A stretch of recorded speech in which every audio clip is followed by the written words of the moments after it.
¿Ya? Primero porque la conversión es algo que nos da Dios. El propósito de que nosotros seamos convertidos es adorar a Dios, ¿no? Nosotros somos convertidos para adorar a Dios. Ese es el propósito incluso de nuestra primera creación. Y adorar significa postrarnos ante Él. ¿Por qué postrarnos ante Él? En humillación, ¿verdad? Doblegarnos ante Él, reconocer que Él es Dios. Ahora, cuando llega Jesús y conversa con la mujer samaritana, ella le hace una pregunta. Bueno, primero pues se sorprende de que no, se preguntó sobre ella, pero le hace una pregunta: ¿dónde vamos a adorar? Ella estaba preocupada por un lugar, ¿ya? Pero Jesús le responde con una condición, ¿no? Dice que de ahora viene, de ahora es, en que los verdaderos adoradores lo adorarán en espíritu y en verdad. ¿Él no le dice un lugar? No le dice un lugar, sino le dice una condición: que las personas que lo adoran tienen que adorarlo en espíritu y en verdad. Toda oración que no sea en espíritu y en verdad no es agradable a Dios. Es simplemente, como dijimos en la primera prédica, es o idolatría, o ritualismo, o superstición, pero no es verdadera adoración. Estábamos viendo primero los casos de una incorrecta adoración, ¿verdad? Y habíamos visto, ya no lo voy a explicar ya porque ya la semana pasada se me pudo incluso explicar. Primero el caso de Caín, el caso de ¿qué más?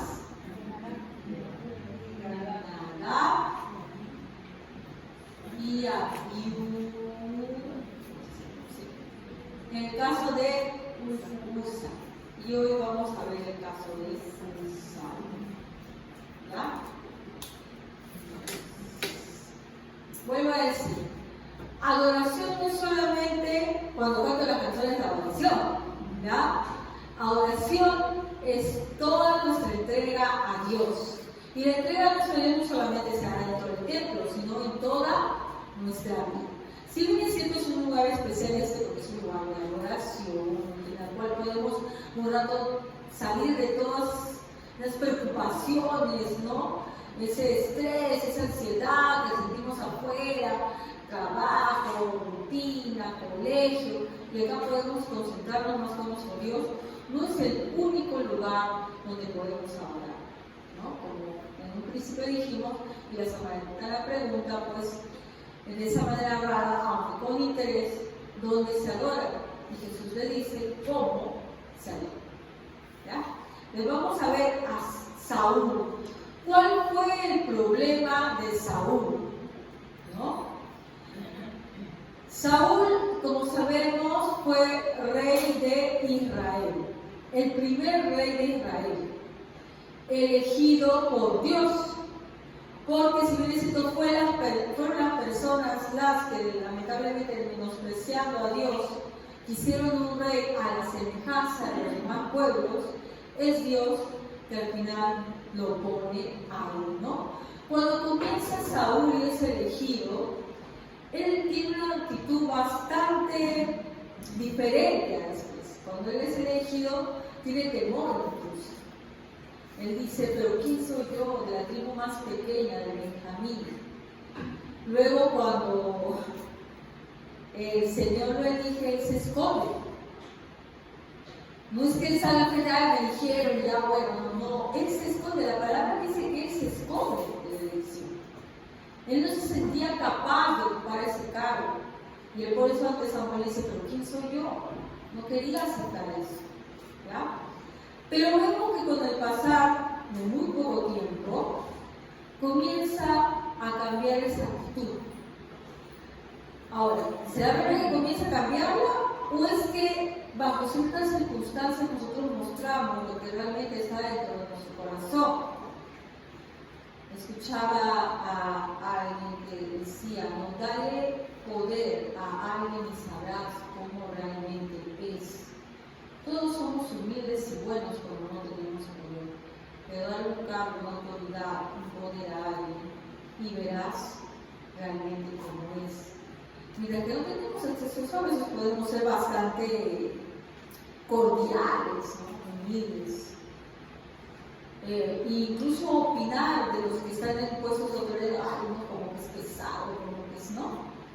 Yo lo disfruto, por ejemplo, ahora que estoy trabajando en muchos docentes que luego se convierten en directivos, y cuando eran docentes como yo, pues reclamaban muchos derechos, ¿no? Decían, oye, pero los docentes tenemos derechos a salir a tal hora y todo lo demás. Pero cuando asumen la dirección, se olvidan, y ahora nos exigen, y ya no les importan nuestros derechos, ¿no? Y vamos a ver que la persona no es que cambia, la persona demuestra lo que es. Vamos entonces a buscar en Primera de Samuel 13:9. Primera de Samuel 13:9, versículo 9 y 10. Entonces dijo Saúl: traedme holocausto y ofrendas de paz. Y ofreció el holocausto.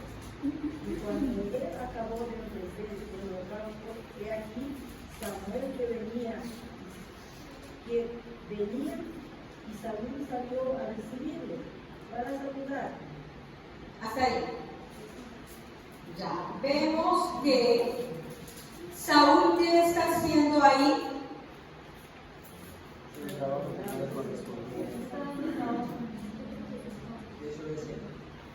Ya, hoy uno se vaya rápido a la siguiente pregunta, a la siguiente respuesta.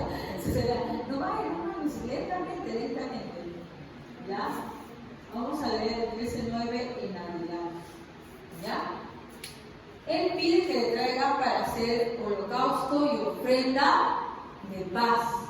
Y ejecuta el holocausto y la ofrenda de paz. Y luego llega Samuel, ¿no? Que era juez y sacerdote. Y Saúl sale y lo saluda.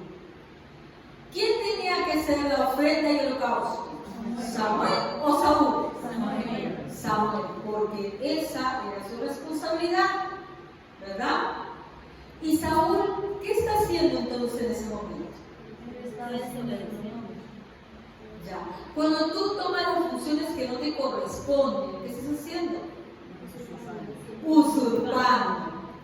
Ya es como la novela mexicana que dice, ya, eso es usurpar, ¿no? Quitar lo que es la responsabilidad de alguien y tomarla tú. Eso hizo Saúl. Y al hacer esto, desobedeció. ¿Ya? Vamos a seguir leyendo lo que pasó. Dice en el 8, entonces Samuel dijo, ¿qué has hecho? ¿No? Como sorprendido y en angustia, ¿qué has hecho?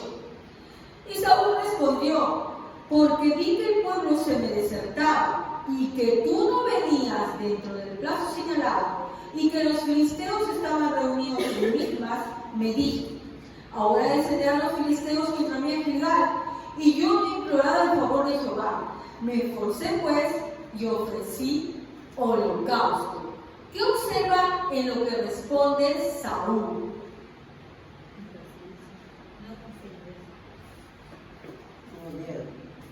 Tuvo miedo, impaciencia, desconfianza hacia Dios.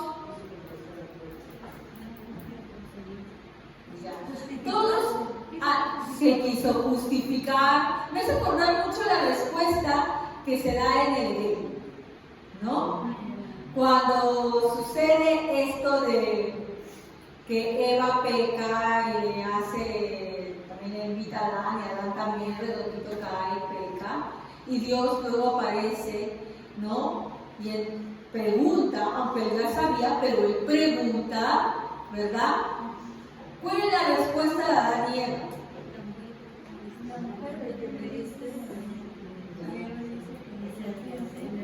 ¿Verdad? Hay una justificación y echarle la culpa a otro. Acá Saúl se está justificando y le está echando la culpa a quién. Tú no venías.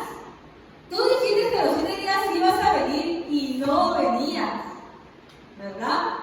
Entonces, cuando ve ante esta pregunta, si ustedes se dan cuenta, Saúl, primero cuando sale a saludarlo, él no es consciente de que ha hecho algo malo. Cuando Samuel a la primera le dice, ¿qué has hecho? Con esa pregunta ya se dio cuenta que algo estaba mal, ¿verdad? Pero en un primer momento él no lo observa. Se acerca, dice, no, sale a recibir como si lo hubiera hecho, como un niño que espera la recompensa por algo bueno que ha hecho. Pero Samuel, contra todo, dice, ¿qué has hecho? Y él comienza automáticamente a justificarse, ¿no? Dice, porque vi que el pueblo se me desertaba, falta de confianza a Dios, ¿verdad? Y que tú no venías en el plazo señalado, echa la culpa a Samuel por no venir, ¿ya? Y que los filisteos estaban reunidos en Micmas, ahora le echa la culpa también, ¿no?, a otro pueblo, al miedo, a lo que puede pasar. Ahora dije, ahora descenderán los filisteos contra mí a Gilgal, y yo no he implorado el favor de Jehová. Miren, ¿no? Ahora descenderá contra mí los filisteos contra mí a Gilgal, y yo no he implorado el favor de Jehová. ¿Él qué está diciendo? Esto que he hecho es algo bueno. Porque yo antes de ir a la batalla, yo busqué primero a Dios. Porque yo quería implorar el favor de Jehová antes de ir a la batalla. ¿No se dan cuenta que ante él mismo lo que él estaba haciendo era correcto? Con todo lo que él estaba diciendo, él no había agujeros en su narrativa, no había de que, ay, no, yo no. Mira, primero que se estaban yendo los hombres. Tú no viniste a tiempo. Los filisteos estaban a punto de llegar. Y yo nunca iniciaría eso sin primero ver el favor de Dios. Aparentemente, esto parecería que es verdadera adoración. Por eso es que la Biblia nos recomienda tanto examinar lo que hacemos, porque muchas veces podemos pensar que lo que hacemos está bien. Y no tenemos ni un agujero. Yo actué así por esto, por estas circunstancias, y lo hice para agradar a Dios. Todo esto lo tiene Saúl. Y sin embargo, ¿no fue agradable lo que hizo él? Vamos a leer, vamos a continuar leyendo. Y le responde Samuel, te has portado como un necio, le replicó Samuel. No has cumplido el mandato que te dio el Señor tu Dios. El Señor había establecido tu reino sobre Israel para siempre. Pero ahora te digo que tu reino no permanecerá. El Señor ya está buscando un hombre más de su agrado y lo ha designado gobernante de su pueblo, pues tú no has cumplido su mandato. Dicho esto, Samuel se fue de Gilgal hacia Gibea de Benjamín. Aquí termina este episodio, ¿no? Es el primer episodio en el cual Saúl es reprendido por Samuel por no haber obedecido. Pero esta desobediencia es solamente, como decimos la vez pasada, la punta de la iceberg. Demuestra algo más escondido, ¿no? Esta justificación que él da, echando la culpa a los hombres que se iban, echando la culpa a Samuel, que no llegó a tiempo, según él. Los 7 días no había terminado de pasar, pero ya se había apresurado. Echando la culpa que estaba en el temor de los filisteos e incluso reprochando que lo había hecho para agradar a Dios, al mismo Dios, ¿no? Está escondiendo algo más que un verdadero adorador jamás haría. Vamos a seguir viendo ahora igualmente Saúl, pero en otro episodio de su vida. Vamos a avanzar 2 capítulos, primera de Samuel 15.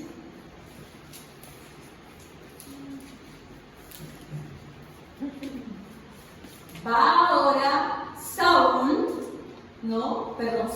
a Saúl y le va a dar unas indicaciones, ¿ya? Entonces, vamos a leer del versículo 1 al 3 para ver qué estaba indicando Samuel a Saúl. ¿Quién lo puede leer? Amén. Samuel le dijo a Saúl, Dios me envió para que yo te nombrara rey de su pueblo. Ahora me ha enviado a darle este mensaje. Cuando los israelitas salieron de Egipto, los amalecitas lo trataron muy mal. Por eso ahora voy a castigarlos. Anda, ataca a los amalecitas y destruye todo lo que tienen. Mata a los hombres, mujeres y niños, y a sus toros, ovejas, camellos y burros. No le perdones la vida a nadie. Muy bien. Ya. Acá, Dios, aquí por eso que a veces nos tenemos que dar cuenta, hermanos, que Dios es amor misericordioso, pero es un Dios que cumple lo que promete, ¿no? Entonces, como le decía la vez pasada que escuchaba de un pastor, estamos tan acostumbrados a su misericordia que no nos hemos olvidado de la reverencia y el temor a Dios. No estamos ante alguien pusilánime, con lo cual nosotros nos podemos burlar, ¿no? Y que bueno, pues yo hago lo que yo deseo, porque al fin yo no veo que pasa nada. ¿Saben cuánto pasó entre que Dios promete la venganza, el castigo contra los amalecitas por lo que le habían hecho a Israel y el cumplimiento de esto? 400 años. Para ustedes, para nosotros, ninguno de nosotros pasaría, ¿no? Para él. No nos llegaría, ni mis nietos creo que no llegarían.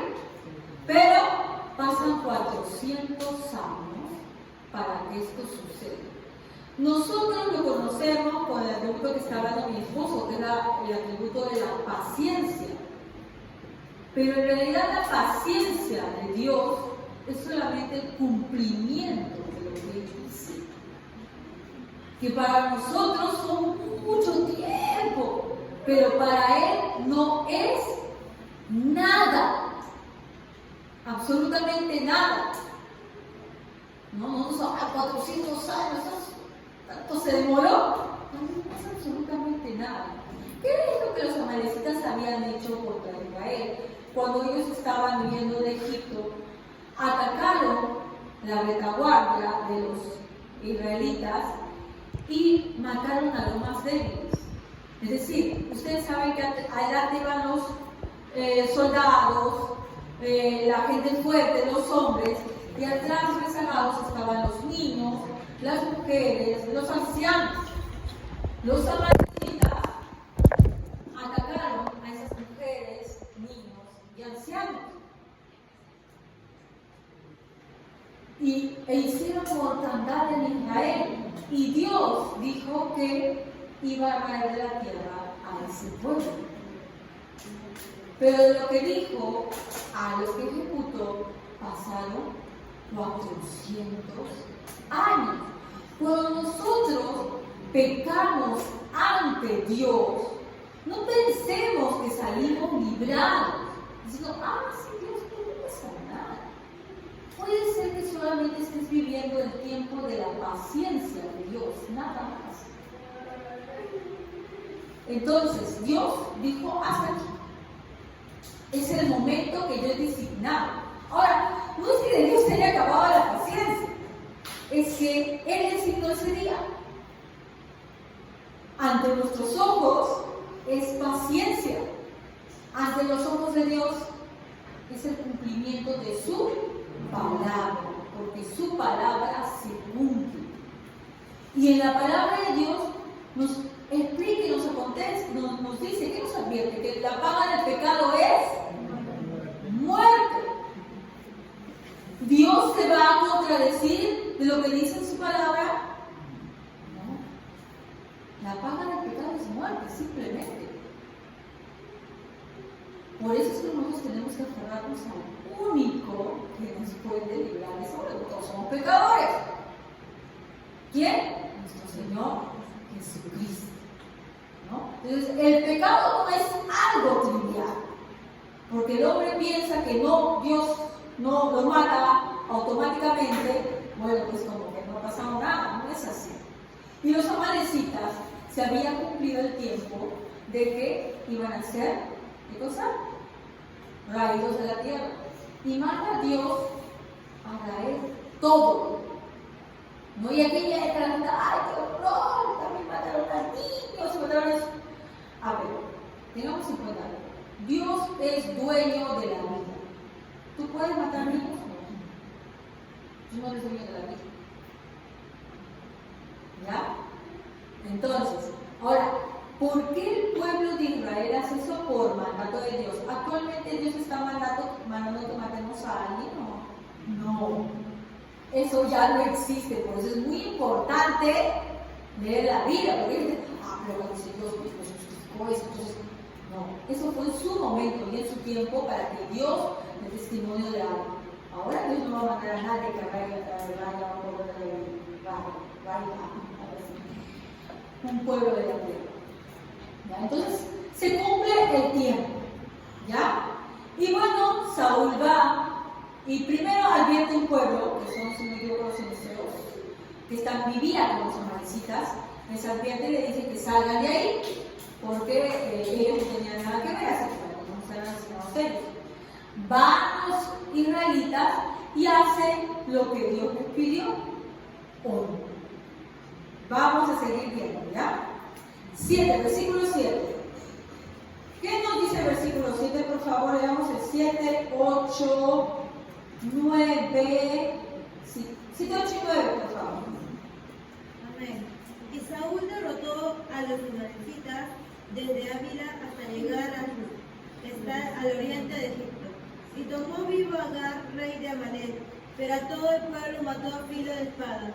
Y Saúl, el pueblo, perdonó a Agar, y a lo mejor de las ovejas y del ganado mayor de los animales engordados, de los carneros y de todo lo bueno, y no lo quisieron destruir, mas todo lo que era vil y despreciable destruyeron. ¿Cumplieron con lo que había mandado Dios? No. Dice que mató al pueblo, pero no a quién? Al rey lo dejó. ¿Qué más dejó vivo? O sea, solamente habían matado lo que para ellos era un estorbo inservible y habían dejado.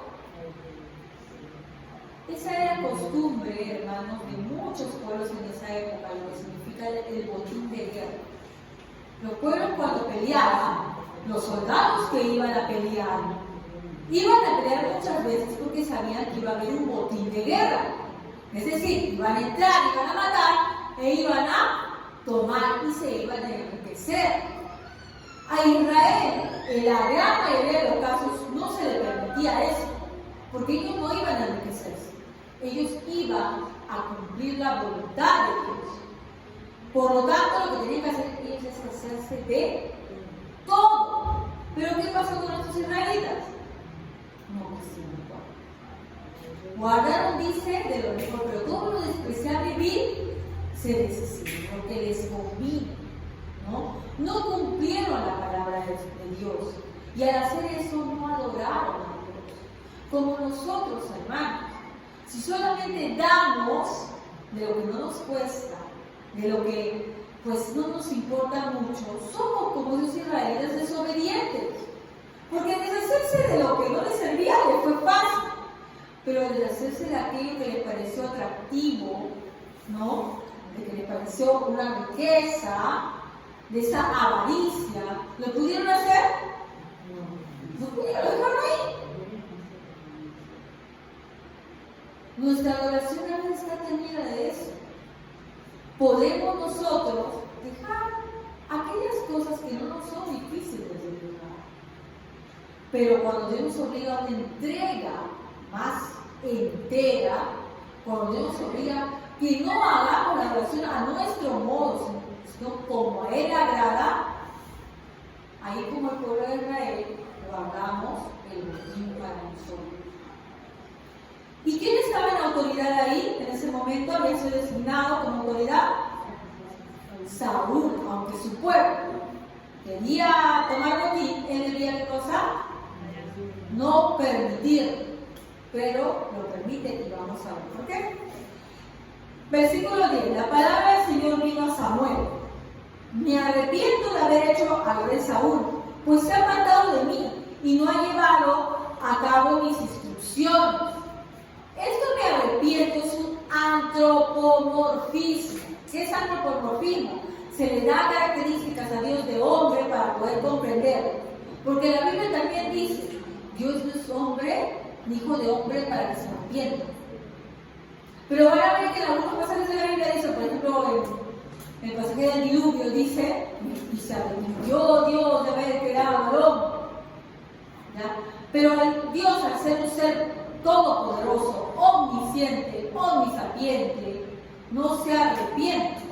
Es una forma en la cual nosotros podemos entender, ¿no? Se ha escrito a manera de hombre para que nosotros lo comprendamos, porque si no, no lo comprendiera. ¿Ya? Pero Dios no se arrepiente. ¿Ya? Porque el arrepentimiento que involucra.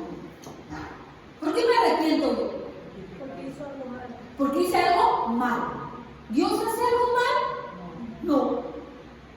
¿Ya? Entonces hay que entender esto porque muchos me dicen, pero aquí dice que Dios se arrepiente. No. Si nosotros le damos esta característica a Dios, estamos rebajándolo. ¿Ya? Ya no sería todopoderoso, ya no sería omnisciente, ya no sería omnisapiente, ya no sería nada de eso. ¿Ya? Es antropomorfismo para poder ¿no? ¿Sabe? Antro es prefijo de hombre, ¿no? Algunas cosas se dan para que de esta manera se escriben para que nosotros lo podamos comprender. Entonces dice, me arrepiento de haber hecho el rey Saúl, pues se ha apartado de mí y no he llevado a cabo mis instrucciones. Tanto se enteró Samuel que pasó la noche clamando al Señor. ¿Ya? ¿Por qué clamaba? Por la mañana muy temprano se levantó y fue a encontrarse con Saúl, pero le dijeron, Saúl se fue a Carmel y ahí se erigió un monumento. Luego dio una vuelta y continuó hacia Gilgal. Saúl se fue a Carmel. ¿Alguien que puede leer este versículo de otra versión, versículo 12, por favor? Yo tengo la NBI. ¿Qué tienen ustedes? Madrugó luego Samuel para ir a encontrar a Saúl por la mañana. Y fue dado aviso a Samuel, diciendo, Saúl ha venido a Carmel, y he aquí se levantó un monumento, y dio la vuelta, y pasó adelante y descendió a Gilgal. ¿Qué había erigido Saúl? Un Monumento, ¿no? ¿Por qué se va a poner un monumento? ¿Por qué ponemos un monumento? Recordar, conmemorar. Muy bien. Por lo tanto, si Saúl había erigido un monumento, ¿por qué era? Quería conmemorar ese momento, esa guerra, en la cual Dios que le había dado la victoria, pero él había visto que había hecho algo malo. No, porque si no, no hubiera elegido el monumento. ¿Ya? Así como en el primer caso, él sale a saludar a Samuel pensando que ha hecho algo bueno, esta vez él también estaba muy conforme con lo que habíamos visto. O Saúl era muy fresco o era muy ignorante. O tanto era su pecado que lo cegaba y no era capaz de ver lo que estaba haciendo mal. Continuamos. Dice lo siguiente.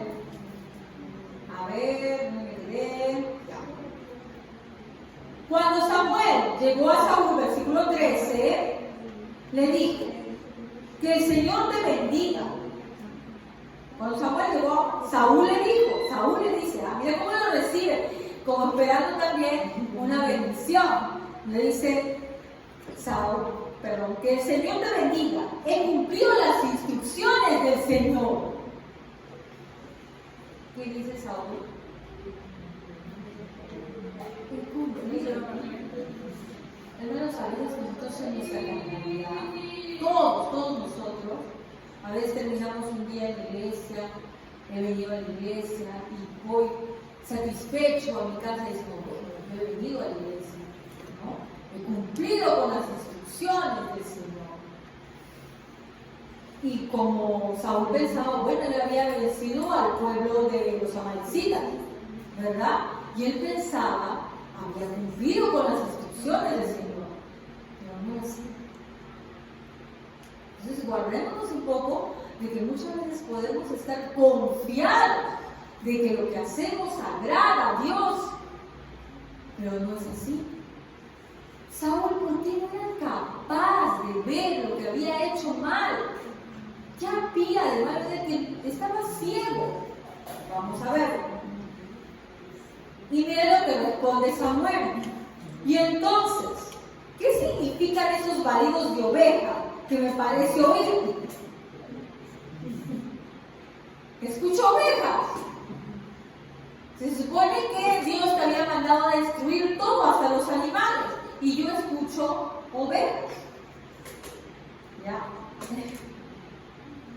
Y seguimos, ¿no? Le reclamó Samuel. ¿Y cómo es que oigo mugidos de vaca? Y mire cómo responde Saúl. Sola que nuestras tropas trajeron del país de Amalek. Dejaron con vida las mejores, miren lo que va a decir. Dejaron con vida las mejores ovejas y vacas para ofrecerlas al Señor tu Dios, pero todo lo demás lo destruimos. ¿Qué está haciendo Saúl? Pero ¿cómo está mintiendo? Y mete a Dios en su mentira. No, si hemos dejado eso porque para dárselo a Dios. Yo hago esto para yo ofrendar a Dios.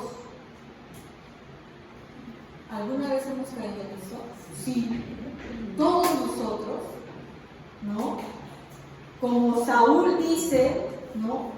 Justificamos algo que no está bien, diciendo, pero es para agradar a Dios. Dios sabe, Dios conoce mi corazón.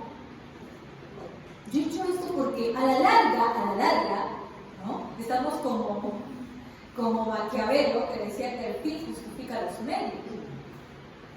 Yo estoy haciendo esto porque a la larga esto va a ser para servir a Dios. Yo desobedezco a Dios en este momento porque a la larga lo voy a agradar. Tú me ves aquí que no estoy muy frecuentemente muy involucrada, pero yo va a haber un tiempo que me voy a entregar. Ahora simplemente, ¿no? Estoy haciendo lo que a mí se me pega la gana, pero es para agradar a Dios. Mucho cuidado, Saúl es lo que hace. El pueblo ha guardado esto para presentarlo a sacrificio a Dios. Entonces, seguimos. Vamos al versículo 16 y aquí pues Samuel se cansa y dice, ¡basta! Interrumpió Samuel. Voy a comunicarte lo que el Señor me dijo anoche. Te escucho, respondió Saúl. Entonces Samuel le dijo, ¿no es cierto que aunque te creías poca cosa, has llegado a ser jefe de las tribus de Israel? ¿No fue el Señor quien te ungió como rey de Israel? Y le envió a cumplir una misión. Él te dijo, ve y destruye a esos pecadores, los amalecitas, atácalos hasta acabar con ellos. ¿Por qué entonces no obedeciste al Señor? ¿Por qué echaste mano del botín e hiciste lo que ofende al Señor? Lo que hace Samuel primero es recordarle quién es Él y quién es Dios. Tú podrás ser rey, pero ¿quién te ungió? Dios. Tú habrás tenido una victoria, pero ¿quién te la dio? Dios. Le da lo que decimos como una ubicada. Tú no has logrado nada, tú ni siquiera eres rey por tus propios méritos. ¿Te acuerdas cuando tú eras humilde y decías, no? Ya vemos que su corazón fue humilde, que no, yo no puedo ser. No te olvides quién fue el que te puso como rey. No nos olvidemos quién nos puso donde estamos. Sea que tengamos poco, porque a veces uno vive quejándose, ¿no? Diciendo, yo no tengo eso, no tengo lo otro, me falta esto. Pero todo eso de lo que tú tienes y de lo que adoleces, te lo dio Dios. ¿No? Entonces, cuando tú adoras a Dios, ¿qué es? ¿Algo que tú le das? Es un círculo, ¿verdad? Nosotros no podríamos adorarlo si Él no nos diera. Por eso dice, somos siervos inútiles, solamente hacemos lo que debemos hacer, nada más. Entonces, Samuel está recordando a Saúl. Pero recuérdate, ¿de dónde te sacó? ¿Quién te ha dado la victoria? ¿Y qué te mandó a hacer? Si Dios te mandó a hacer eso, es eso lo que debiste haber hecho. Continuamos.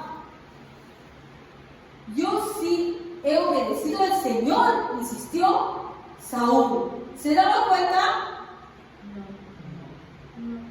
No se daba cuenta. No, yo sí obedecido. No entiendo cómo no se daba cuenta. Como a veces, hermanos, yo confieso, cuando yo he pecado, en el momento, no te das cuenta. Y luego de un tiempo uno se pone a pensar y dice, ¿cómo hice yo eso? Es como si otra persona lo hubiera hecho por mí. Cuando uno estamos mirados al pecado, procede ciegamente. Incluso se molesta cuando alguien te llama la atención. La palabra te molesta. Entonces seguimos. He cumplido la misión que me he encomendado. Traje prisionero a Agag. ¿Cuándo le dijo eso Dios? Nunca.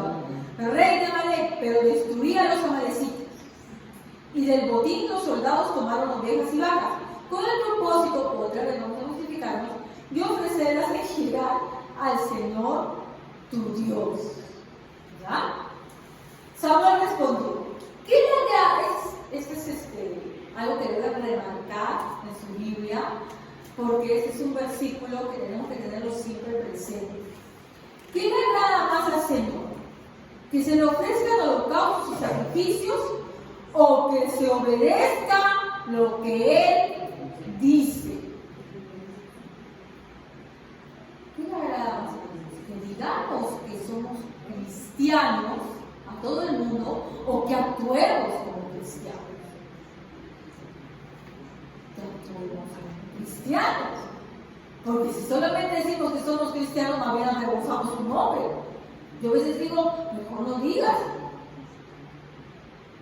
Y no está bien que no digamos que somos cristianos, pero de verdad, si alguien no dice que es cristiano y luego deja mal el nombre de Dios, estás haciendo el trabajo, no es la palabra que no recoge, que es pagana.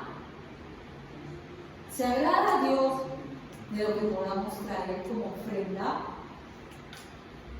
Si es con un corazón sincero, sí. Pero si no te agrada, es que puedes meter ahí 100 soles, dar de promesa 400. Hay muchas personas que a veces vienen solamente por los eventos y prometen y dan 200 y con eso se pueden sentir mejor, pero eso no tiene nada que ver. Eso no le agrada a Dios. ¿Crees que Dios necesita tu dinero? No, tú necesitas dar. Tú necesitas recordar quién te da todo y tener la oportunidad de colaborar con la obra de Dios. No es que Él te necesite a ti. ¿Será a Dios con que cantemos hermoso o si no más bien que cantemos con todo el corazón y entrega al Señor? Por eso no estoy diciendo que cante peor o que no practiquen nada por el estilo. Pero de nada sirve una hermosa tocada de guitarra, una melodiosa voz, si el corazón está lejos de Dios. Este pueblo de labios me honra, pero su corazón está lejos de mí. No es el lugar el que debemos temer, es la presencia ante la cual estamos. Si yo sé que estoy practicando el pecado, no esperen a que el pastor o alguien se entere. Ustedes teman a Dios, porque están ante un Dios que todo lo ve y que es cumplidor de lo que promete. A veces más tememos a la gente que a Dios, porque decimos algo que la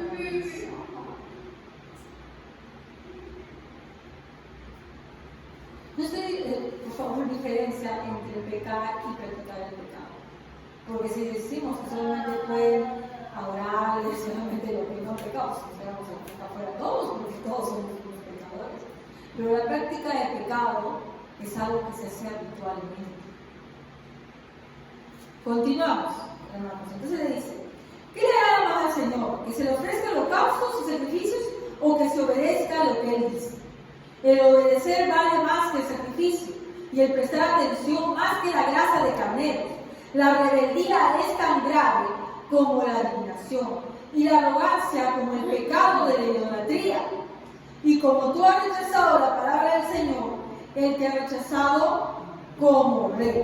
Entonces, nosotros vemos, como el iceberg de la Biblia, ¿qué podemos ver de Saúl ahí en la superficie? Su desobediencia, ¿verdad?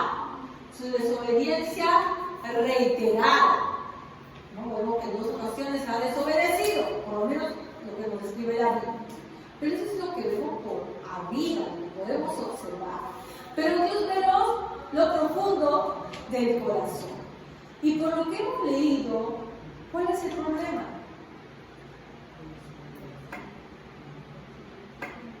Es su corazón. ¿Por qué ve su corazón?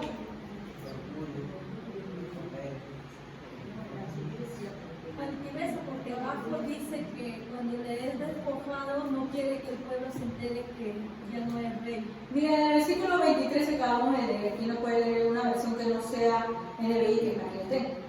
Amén.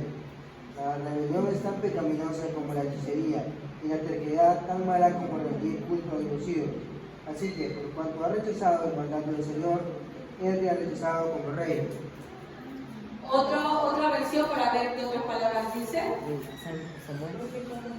¿Qué? Adivinación es la rebelión, y como ídolo es idolatría, obstinación, por cuanto tú desechaste la palabra de Jehová, Él también te ha desechado para que no sea rey. Ya, muy bien. En mi versión dice, la rebeldía es tan grave como la indignación y la arrogancia como el pecado de la idolatría. Y como tú has rechazado la palabra del Señor, Él te ha rechazado como rey. Vemos aquí, está la rebeldía. ¿Qué más? En mi versión dice, arrogancia. Altivez, ¿no? Altivez. ¿Y todo eso qué cosa es? Pero podemos decir, alguna vez no hemos sido arrogantes, altivos, sí, que hay un problema con este pecado. Ese fue el pecado. ¿Se acuerdan de Proverbios? Los ojos altivos. ¿Pero por qué será que a Dios no le gustan los ojos altivos? ¿Por qué Dios no le gusta los ojos altivos? O sea, hay una cosa que, hay 7 cosas que... Porque se roba su gloria. Bueno, sí, robar su gloria, es como querer ocupar el lugar de Dios. Pero la rebeldía, la arrogancia y la altivez no permite algo. El arrepentimiento. El arrepentimiento. ¿Se dan cuenta cómo Saúl, en las oportunidades que viene Samuel y le reprende, no dice, oh, he pecado contra Dios? ¿Se acuerdan cuando David peca? El profeta Natán, él también estaba ciego. También, no estamos viendo algo diferente, es más, hasta cuando yo veo pecado, a mí me parece más horrendo. ¿Ya? Pero él también estaba totalmente ciego que Natán, parece entonces ya Samuel había perecido, le cuenta con un cuento donde dice que un hombre rico se había aprovechado y había tomado la ovejita del hombre pobre, ¿no? Una única ovejita. Y David dice, ese debe morir, ¿no? Y Natán, como entre la novela voltea, dice, ese hombre eres tú. ¿Cuál es la reacción de David? ¿Se justifica? No, pero que mira, Betsabé se estaba bailando. O sea, ¿quién hace eso? Es una provocadora. ¿Sí o no? Podría haber mucho eso.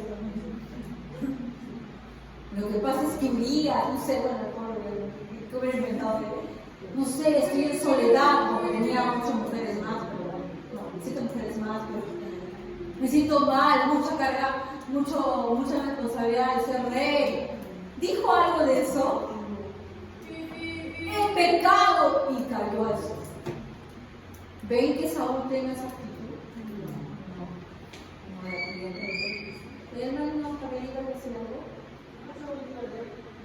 Ay. Ay, a ver, ¿qué versión tienes? Dice, obedecer no es tan malo como la brujería. Ser recto y hacer la voluntad propia es un pecado de agradar a Dios. Miren, eso que dice es muy importante, ¿por qué?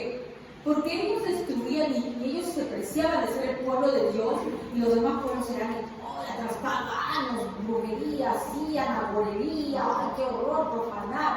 Pero ¿qué le dice Dios? Es peor. Lo que ustedes hacen es peor.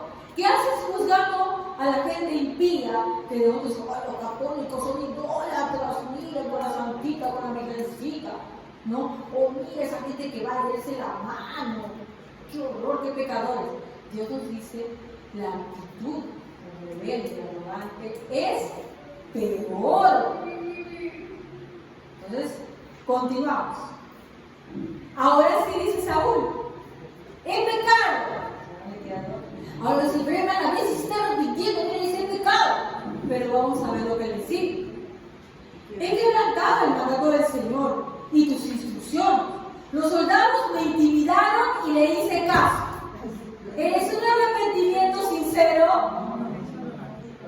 Hermanos, hagamos ese ejercicio simple. Si usted está orando a Dios y le pide perdón, pero está atenuando su pecado, usted no está arrepentido. Dios mío, perdóname porque me peleé con mi esposo. Él a veces me trata tan feo. ¿Me he arrepentido? No. No. Dios mío, perdóname porque he estado faltando a tu iglesia. Pero tú sabes que yo quiero venir en mi corazón. Tú lo sabes. ¿Me he arrepentido? El arrepentimiento no tiene justificación. No va acompañado, pero no tiene justificación. Es arrepentimiento sincero. No hay algo que yo esté usando para disminuir. Que yo he pecado, pero fue por tal y cual circunstancia. Oh, Dios mío, mis ojos miraron a esa mujer profana que iba con una minifalda en la calle. ¿Me he arrepentido? No. El verdadero arrepentimiento, hermanos, es completa humillación y reconocimiento que somos pecadores. Y que fue nuestro pecado y no el otro el que nos hizo caer en pecado. Pero vemos que aunque pareciera que Saúl estaba arrepentido, no lo estaba, ¿no? Pero te ruego que perdones mis pecados y que regreses conmigo para adorar al Señor. Aquí ustedes no van a tener un buen actor, quiere que adore, no quién sabe si no está arrepentido. Pero ahí ya te está diciendo cuál es su verdadera intención. Quiere que regrese Samuel con él. Samuel se quería ir, Samuel estaba molesto. Pero él quería que regrese con él. Porque lo quería mucho Samuel. No voy a regresar contigo. Le respondió Samuel, tú has rechazado la palabra del Señor. Y él te ha rechazado como rey de Israel. Cuando Samuel se dio la vuelta, estaba yendo para irse, Saúl le agarró del borde del manto y se lo arrancó. ¿Cuándo haces eso? Estaba ejerciendo fuerza sobre Samuel. Samuel se estaba yendo. Y él agarra y lo arranca. ¿No? Estaba totalmente fuera de sí Saúl. Entonces Samuel le dijo, hoy mismo el Señor ha arrancado de tus manos el reino de Israel y solo ha entregado a otro más digno que tú. En verdad, el que es la gloria de Israel no miente ni cambia de parecer, pues no es hombre para que se arrepienta. Y que es la palabra que decimos, no es hombre que no se arrepiente. Todo sucede en el momento que Él lo ha designado. como Él lo ha designado. Solamente que nosotros lo observamos, como dice la palabra de Dios también, no tiene Dios por tardanza en sus promesas. No es así. Él ha designado un tiempo para cada cosa. Seguimos. El pecado, otra vez, respondió Saúl, sigue reconociendo su pecado. Pero te pido que por ahora me sigan reconociendo ante los ancianos de mi pueblo y ante todo Israel. Regresa conmigo para adorar al Señor tu Dios. ¿Qué le pido?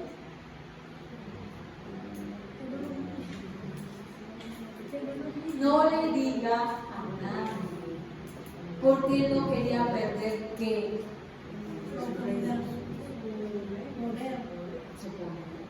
el Estado, el pueblo lo seguía.